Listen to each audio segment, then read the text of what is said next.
Richard, you mentioned that people are buying.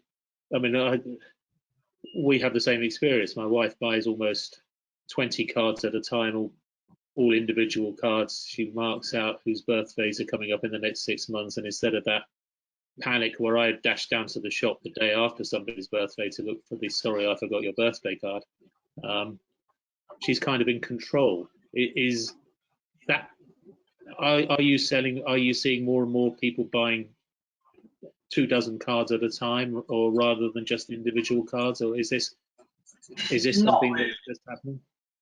No, I mean, what we do get people buying in volume. I mean, I remember back, well, years and years ago, a guy buying 50 cards, all for different dates, and he was going to fight in a war somewhere.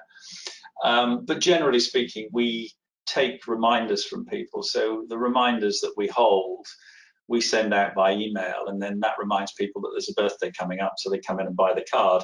And of course, with mobile phones being people's natural choice to go to a website these days, or the app that we have at Funky Pigeon, it's so much easier to just pick up your phone, order that one card for that one occasion, and we take care of the rest of it. It's just sent. So Christmas is probably the biggest multiple time of year for us. So people buying for, 20, 30, up to 200-300 cards. Some people buy. We get the odd corporates that buy from us as well, the card that they want to send out. The lockdown is going to help you because they can't go to Clinton's and buy.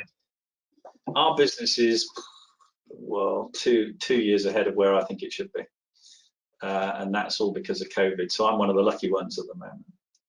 But it, has its challenges. I mean, believe you me, if you look at the stresses on some of the people's faces, they wouldn't be smiling as much as I do sometimes when I look at the numbers. But of course, the thing is, when you're dealing with something like a greeting card, it's an extremely emotive product.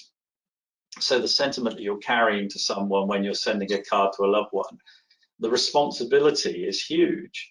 And of course, if it doesn't get there for one reason or another, and we had delays in Royal Mail that normally deliver 93% next day, we're down at 74%, they're still struggling in some areas.